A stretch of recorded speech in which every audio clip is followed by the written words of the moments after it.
On this episode of Locked On Angels, the Angels signed Kyle Hendricks last week, and there's been some positives, but there's been a lot of negatives, I guess you could say. John and I kind of felt meh about it when the announcement came, and so we decided to do a deep dive and see if we could be convinced to move from meh to good. Let's find out. It's time to get locked on with Mike and John, and this is Locked On Angels.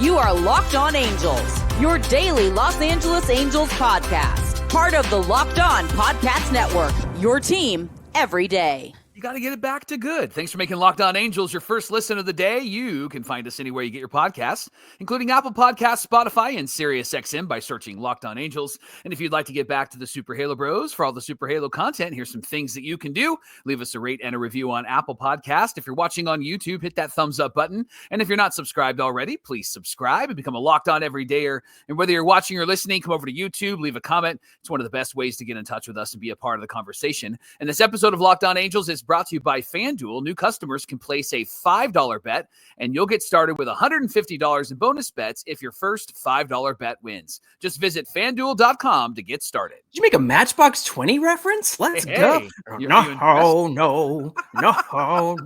Hey, thanks for making Locked On Angels your first listen every day. You've got the Frisch Brothers here with you, a.k.a. the Super Halo Bros. My name is John, and that's my brother Mike. And my name is Mike, and that's my brother Tom. Tom? That's okay. You can say Tom. I was going to say Rob Thomas. There you go. Oh, man, the joke didn't land. Hey, it's our third off season here at Locked On Angels. We're happy to be talking Angels baseball Monday through Friday, every single weekday. Until about mid-December, we'll drop down to 3 days a week. But until then, you got us for 5 days a week. On today's show, the Angels signed Kyle Hendricks last week to a one-year deal worth $2.5 million. To make room, the Angels DFA'd Ryan Miller. I'm sad about that. I think Ryan Miller had a lot of potential. That's a whole nother show, right? I know, no kidding. Maybe they can get him back on a minor league deal, but I don't know. Lots of discussion about this signing. Some positive, a lot of negative. Negative was louder, it seemed, and Mike and I were not super into the idea of this signing. So we decided to do a little bit of a deep dive, see if learning more about Kyle Hendricks, and we'll call him Kendricks, I'm sure, several times through this episode. We'll see if that moves us from meh to, man, this is good. And so we're going to start by talking about Kyle Hendricks, the human. Mike, take it away.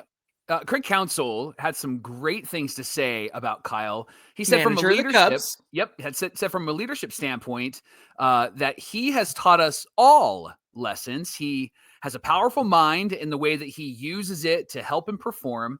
Counsell also talked about Kyle's resiliency. I don't know if you knew these numbers. These numbers were not very impressive, John. Hendricks started the year with a 12 ERA after April. Then he had a 10-16 mark heading into June, was sent to the bullpen for the first time in his career, and he had to find a way to remake himself literally on the fly. And he did. Counsell talked about how he posted a 4.29 ERA from June 1st and eventually found his way back to the rotation, making 17 starts. Craig Counsell said, what Kyle went through this year definitely at moments was not fun, and he wasn't performing the way that you want to. But Kyle is just so good at the mindset of, okay, what's next? How do I make it better? He never gets stuck in the past, and that's just really hard to do as a ball player. Even when I say it, it sounds kind of easy, but trust me, it's really hard to do. Yeah, we also heard about Hendricks' impact on the Cubs and his teammates. Porter Hodge was called up to get a little bit of action this past season as the Cubs closer. Here's what he had to say. Everybody loves him, talking about Hendricks. He's one of the best dudes I've ever known. He's like a father kind of to me. Just the way he goes about his business. You can ask him anything. You can pick his brain. Hodge also said that he was struck by Hendricks' consistency on a daily basis. Never got too high or too low. And a big lesson Hodge took from Hendricks, don't overthink things. He said he just simplifies everything. Doesn't make it bigger than it is. And he doesn't try harder. I think a lot of pitchers get in trouble making it too hard on themselves. Overthinking stuff, not being themselves. But Kyle is always himself every day. I think that's why he's been so successful. And then Tyson Miller is a young pitcher in the Cubs system, and he said he always counted down the days on the calendar until Hendricks would show up to the team's complex in Arizona during the offseason. He said Kyle was always available to answer questions, to provide advice to the young pitchers, and they always looked up to him as an example. Ethan Roberts paid a lot of attention to Hendricks' bullpen sessions in spring training and between starts. He said watching Kyle throw a bullpen is like watching art. I love that. He says if he wants a pitch away, his cleats land where they're like an inch and a half to the right. And if he wants a pitch in, then they're like an inch and a half to the left. So his whole body is a part of the pitch, a part of the throw. And then he steps in the same cleat marks every single time. He said his prep is unbelievable. He'll say, hey, I want to throw a cut change away from a righty, and he'll sit there and close his eyes, and he'll actually do it. And I asked him, why do you close your eyes, Kyle? And he said, because I want to see it before it happens. You learn a lot from guys that talk like that. He's the man. So that's all about Kyle Hendricks and being the man, being the human that he is. John, it's interesting to hear this, not just from young players, but from Craig Counsell, former player and the manager of the Cubs. Does this sound like the leader that the Halos have lacked for, 10 years? Because they really haven't, that we're aware of, they haven't had a guy like this on the team. And so does this sound like he could be potentially a leader that this Angel team needs? Yeah, I think about what we talked about yesterday with the Travis d'Arnaud signing and what Perry Minasian was trying to accomplish in terms of, well, I guess you could say player development. I mean, look, they look at the guys in the minor leagues and they count on the coaching down there to say, hey, you know what? This dude can handle adversity. He can handle the ups and downs of being a major leaguer. Let's give him a shot. And that's why you see guys like Ohapi and Shonowell and Neto pushed to, young guys who can handle the level of MLB, and not just from a playing standpoint, but from a mentality standpoint. And so I think about what Perry had to say in that regard. And he kept talking about the makeup of these players and the guys that they want in the clubhouse.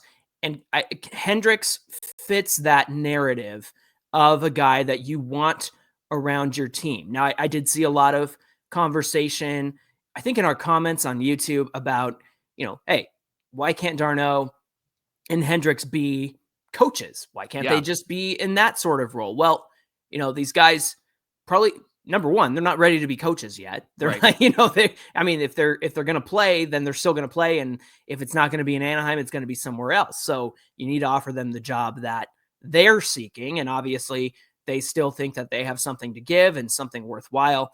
And I'm encouraged by the fact that he is spoken of so highly. Now, in regard to, is this the leader that the Angels have been missing the last couple of years? It's funny to me because we always talk about, what kind of leader Mike Trout is. Always a quiet leader. He's somebody you can look to, somebody that you can, he sets an example of how he gets ready and does this and does that. And that's always kind of frustrated me, Mike, because I feel like when you're Mike Trout and you take the contract that you accept, you got to be involved. I mean, you've got to be the guy that you got to be Kobe Bryant, right? Like you got to be that guy. You got to be who LeBron James is now for the Lakers. Maybe he's a little too involved considering Bronny's playing on the Lakers now. But what I'm saying is you have to be involved, especially if you're the face of the franchise. I know Mike's been hurt. I know he hasn't been on the field, and I know it's difficult to set an example when you're not out there playing and you're struggling and you're trying to get back. But at the same time, the investment that leaders turn around and give the young players, I think Mike does that. But to hear this sounds like qualities that have been missing from the Halos the last few years. I'm encouraged to hear this. What do you feel about, Hendricks' leadership and bringing d'Arnaud to this team? Do you think that this is a path pretty clearly that Perry Minasian is taking right now? Yeah, it's certainly a cultural shift is what I'm seeing, right? And to the point of somebody saying, why can't they just be coaches? Well, there is a difference between a coach who's watching you from the bench versus someone who's in that game with you. Mm-hmm. I look forward to having Travis d'Arnaud walk out to the mound and talk to our pitchers, our young pitchers. I also fell in love with him even more yesterday when he said he wants Logan O'Hoppe to be the best Angel catcher of all time. Love right? that. I love that. That feels like the type of person that Kyle Hendricks is as well. He is somebody who really knows what he's doing. And you and I talked about this briefly on a show a few months back when there was a conversation on MLB Network between Barry Bonds and Greg Maddux. And they talked about an at bat that they still remembered, by the way, and where they were going to throw the ball. And Kyle Hendricks seems to have, in fact, some people have called him like the Professor Light because he's like Greg Maddux and he has a great influence on the people around him, just like Maddux did. Now, Maddox's numbers obviously were so much better, but Hendricks brings an intelligence to this team. He brings an awareness of how to throw and where your body needs to land. He brings a consistency, hitting the same cleat spots. Like that's incredible, That's right? pretty cool. And we've talked often about arm angle. Sean Manaea was an example of that. We've talked about Reed Detmers and how he threw the slider, right? And they had to kind of figure that out themselves. I think Enright really helps with that. But more importantly, John, I really think that Hendricks could be somebody that could help this team figure out how to be better, starting pitching wise, even bullpen wise, to help these young guys have a leader in that clubhouse that seems to be a bit vocal, not aggressive, but vocal. And it's helpful vocalism, right? Like, is that a word? Vocalism? It's helpful speaking, right? It's not just like, hey man, let's just do this. Hey, you got to be better, right? It's no, here's how you can be better. Watch me do it. And then you do it. So I feel like the cultural change that Hendricks can bring, that he can bring, and that d'Arnaud can bring would really be beneficial to this young team. I think you got to think about it this way. If we are willing to be patient, and I wish I could remember the username who said it, but it was on YouTube. It was No Expectations version 2. And it was going into this year. And here's why I bring that up. I think about the fact that if you can get a Kyle Hendricks around a Reed Detmers, could we see a better Reed Detmers this year? Because I'm going to throw it to you. What's Reed Detmers' biggest issue, Mike? His mind, right? It's exactly his emotional state and his mind. Yeah. And you could say the same for Patrick Sandoval. I know Sandoval is going to be out for most of the season, probably the whole season. But when it comes to Reed Detmers, he can't get out of his own way mentally. He's got the stuff. He's got a good fastball. He's got the killer slider. I mean, the guy has the tools. He just doesn't know how to use the tools all the time. And I think if you get him around somebody like a Hendricks, that's going to have a really positive impact on him. Now, I know that Hendricks and his numbers and everything that's gone on with him is not exciting. And that's why we were very confused about this kind of move. But over the last week, I think that there's been some clarity brought to the conversation between what Perry Minasian said on Foul Territory and between what you found in terms of what people are saying about Kyle Hendricks and his teammates and his management and his coaches. All that stuff, I think, brings a little more clarity to this conversation, right? Yeah, absolutely. And it's going to take a lot to convince us, but I really like the person. That was a check in the good box. He seems to be a good dude who is really in this thing to not just get better himself, but to help those around him get better as well. Hey, thanks for making Locked On Angels your first listen of the day. Coming up, we talked about Hendricks the human. How about Hendricks the player? We'll look at the stats, what other scouts and former players have had to say about him, and we'll get to all of that coming right up. Locked On Angels is brought to you by FanDuel, America's #1 sportsbook. Right now, new customers can bet $5 and get $150 in bonus bets if you win. The app gives you everything that you need to place a live bet on all sports, including the NFL, all in one place. If it's the middle of a game, you get a hunch, you want to check out the latest stats, view the play-by-play, you can on the same page where you can place bets, so you have all the information in front of you and that you can win. FanDuel wants you to win. Just visit FanDuel.com to join today.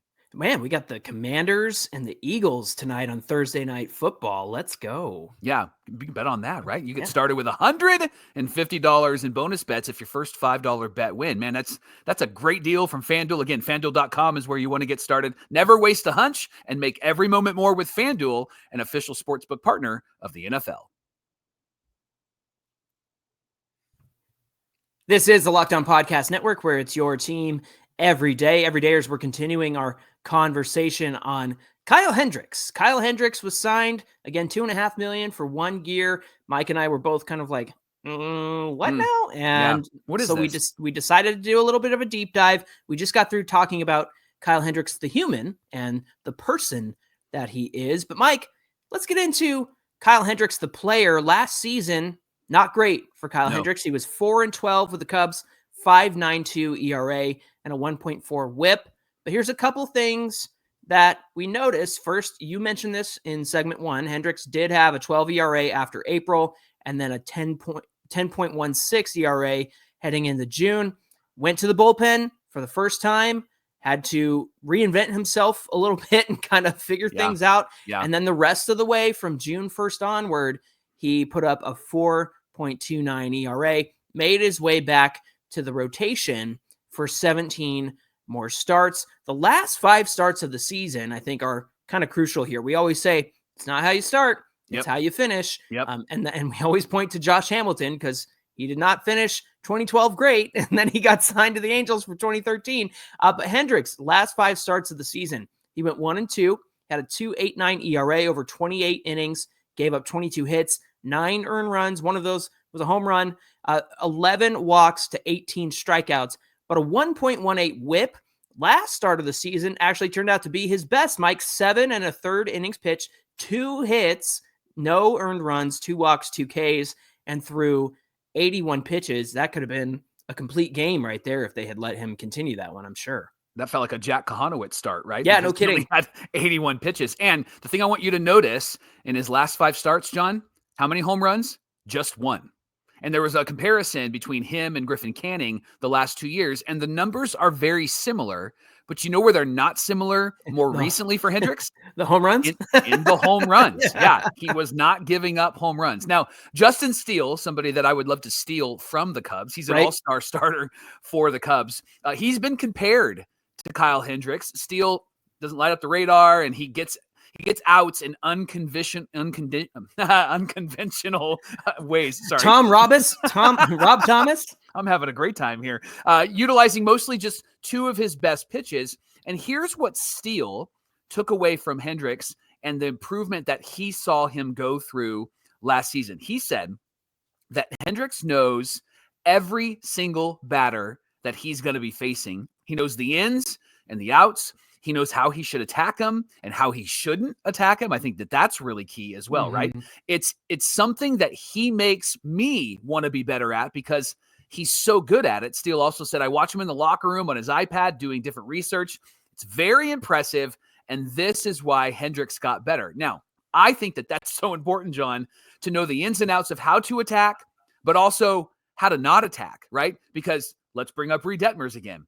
That guy just didn't know what he was doing with the batter. He was trying to hit the edges, and then when he couldn't hit the edges, it fell apart for him. And then there was not like okay, now what should I do? He said often, I don't know what I need to change, right? Yeah. But here's Kyle getting sent down to the bullpen, having to figure some things out, then comes back and ends up being a pretty consistent starting pitcher for the Cubbies. So much so that Justin Steele's like, I want to be just like him.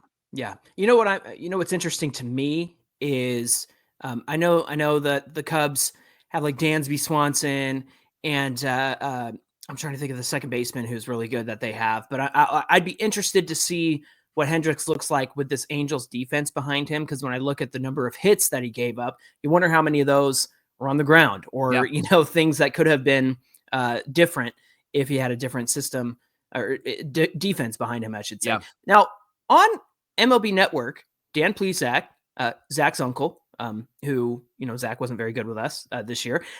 He said Hendricks had shoulder surgery in 2023, and it takes some time to come back from that. He said this year is going to be better, and here's why.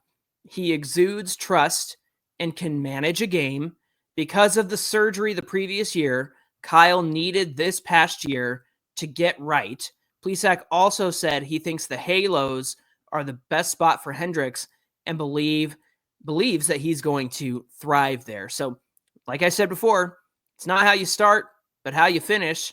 So, do these numbers, Mike, and Plesac's words, do they give you hope for 2025, or is it just hopium? Are we breathing in the hopium again? Well, I think all the metrics tell us that he's not going to be a 4-12 with a 5.9 ERA guy next season. The metrics say that he'll probably find himself back to where he was since June 1st, which was a 4.29 ERA, a guy that was pretty consistent. I looked at the numbers, John. He had a lot of starts, 5 2/3, 6 innings, had a couple of starts where he went 4 2/3, but he wasn't getting blown up. It wasn't like he was giving up a lot of runs. It was just a lot of pitches by the time he got to the 5th inning. And so I think that we could, based off of what the metrics are saying, that we could expect him to be maybe a little bit better than Griffin Canning, a little bit better in this rotation than Canning.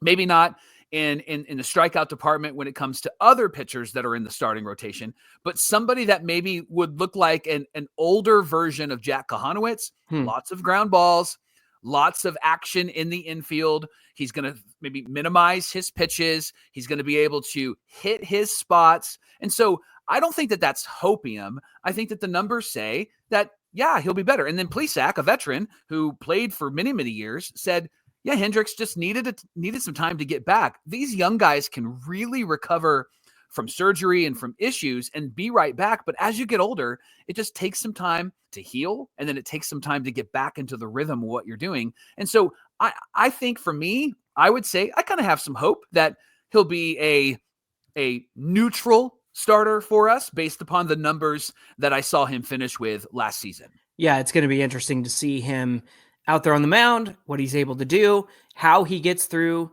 his starts. Again, I have become somebody who I appreciate strikeouts. I think if you're a guy with a high strikeout rate, that plays in your favor, obviously. But Mike, I've been preaching it for the last year, and I think pitch efficiency is something that really needs to invade the game of baseball, because then you end up with these 4 2/3 outings, right? Or these 5 1/3 outings, and you don't pitch deep into ball games. I think that's where a lot of these pitchers go wrong these days. Is it's all about the velo, it's all about the movement, it's all about the spin, but it's not pitching strategically. And I think if Hendricks can bring a strategic mind to the mound and to the other players in the rotation, I think that's going to set them up for a lot of success. Locked On Angels is brought to you by SelectQuote. Man, SelectQuote is somebody that you need on your team. They're all about insurance, especially life insurance, and they've been one of America's leading insurance brokers for nearly 40 years, helping over 2 million customers find over $700 billion in coverage since 1985. Other life insurance brokers offer impersonal, one-size-fits-all policies that do really cost you more and cover you less. But with SelectQuote, their licensed insurance agents work for you to tailor a life insurance policy for your individual needs in as little as 15 minutes. If you're in good health, they work with carriers to get you same-day coverage for up to $5 million with no medical examination required. And these policies are far more affordable than you think. You can get covered for up to $1 million with as little as $20 per month. So head to their website, SelectQuote.com/lockedon, and a licensed insurance agent will call you right away, and they're going to get you the right policy for your life and for your budget. That's SelectQuote.com/lockedon to get started. SelectQuote, they shop and you save. All right, as we get into the last part of the conversation, we've talked about Hendricks, the human. We talked about the player and who he was last season, why Dan Plesac thinks that he's going to be better in 2025. Let's talk about Perry Minasian and what he had to say about Kyle Hendricks. He did say that he will serve as a full-time starter for the Angels in 2025. He said they identified some delivery adjustments that may have caused performance issues in 2024 and are betting on him to pitch to his 2023 and prior levels of success. Now, in 2023, he had a 6-8 record, a 3.74 ERA across 137 innings, a 1.2 WHIP. Mike, an ERA plus of 1.14. That makes him 14% better than the league average starter. That's a number that I get excited about when I see that. Yeah, and everydayers, pay attention to what Perry said. We have identified some delivery adjustments that may have caused performance issues in 2024. When have you ever heard the Angels identify anything? You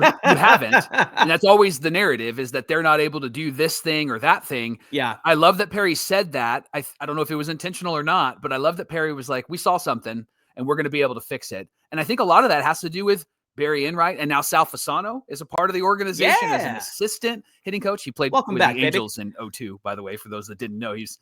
Didn't play a lot, but he was on that team. He's a World Series ring. champ. That's all that matters. Absolutely. Nobody goes back and checks the stats. They just want to see the ring, right? Perry also said that strikes were a big issue for us. We did not throw strikes as a team, and I think some of our personnel that they struggled with that. They were not driven by that. And I think Kyle is going to be really beneficial to the young group that we have, especially some of those young arms. He also added that Kyle was brought to the Angels to pitch first and foremost, but he also said what he learned in the background checks about Kyle Hendricks, he brings him to the team and the clubhouse, and it was one of the best background checks that they've ever been through. Everything that they heard was so positive on Kyle Hendricks, and so that's really good to hear. Yeah, absolutely. And it goes to show, again, the emphasis that Perry Minasian is placing on bringing good dudes into the clubhouse.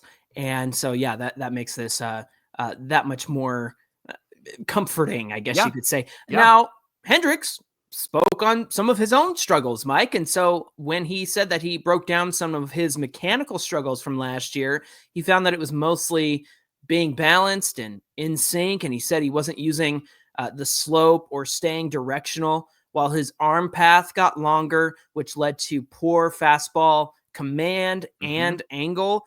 Kyle then said he tightened it up in the last month, and that's when he had the 2.89 ERA in 29 innings. He added that he was self-aware of his situation and expected a long offseason. He said, I know who I am as a pitcher. I'm secure with that. It's the results-based league, and I just didn't throw well. Man, how about some self-awareness from a player, understanding where they went wrong and then wanting to correct it? Man, if you get him around some of these young guys, I mean, Kohanowitz kind of did that when he came up, struggled for those 2 games, got sent back down, figure out what he needed to do.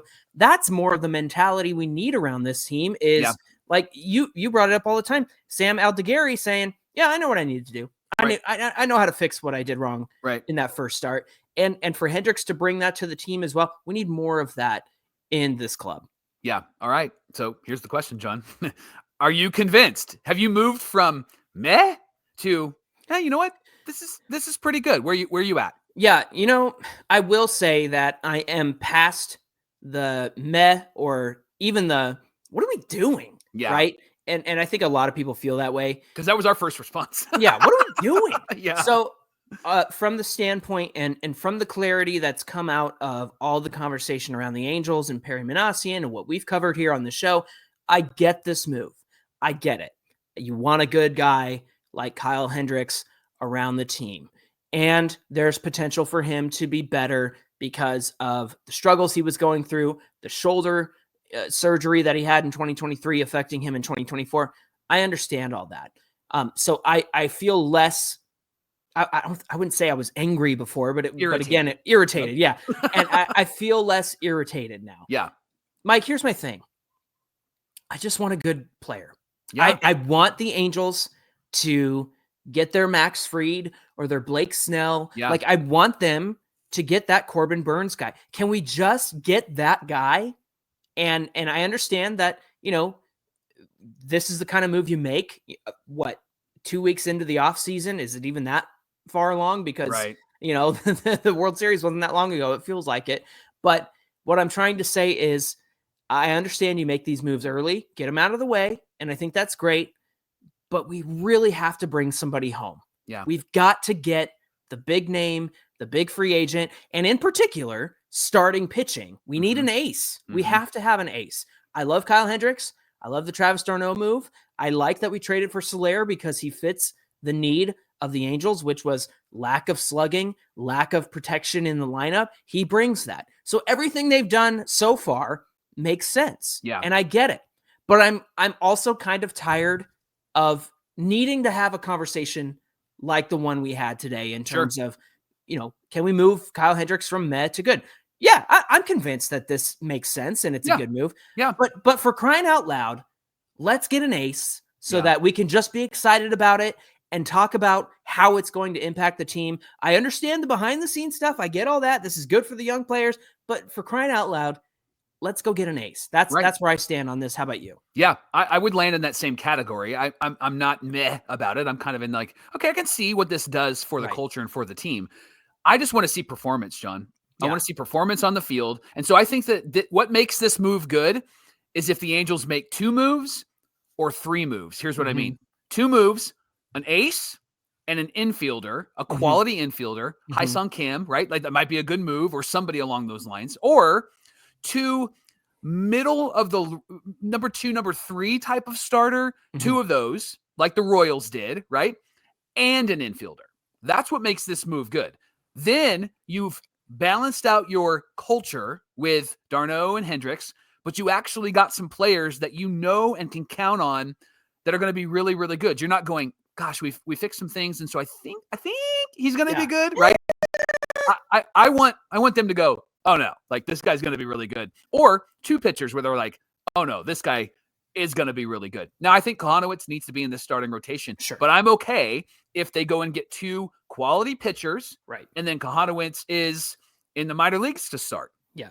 And they use him as depth and then bring him back up. I think he's earned the right to be looked at. However, I wouldn't be upset about it if they brought in 2 really quality guys or if they brought in 1 quality ace. Like I would love that. So I think what makes this good for me is if the Angels make 3 moves or if they make 2 moves, depending on who those moves are. Yeah, it's going to have to be some real difference makers in this rotation and in this lineup for this to be a success in 2025. I just want to be good. Thanks for making Locked On Angels your first listen of the day. Now for your second listen, check out Locked On MLB. Our friend Sully is going to give you a blend of humor and baseball and keep you updated on every rumor and every story throughout the offseason. You can find the show on YouTube or wherever you get your podcasts. Sully's real mad about Mason Miller not getting He's real mad. Rookie of the year. I don't blame him. What the heck? How did he get snubbed? Anyway, thanks for being here today, friends. If you want to give us a follow on Twitter, you can do so at Locked On Angels and at Super Halo Bros on Twitter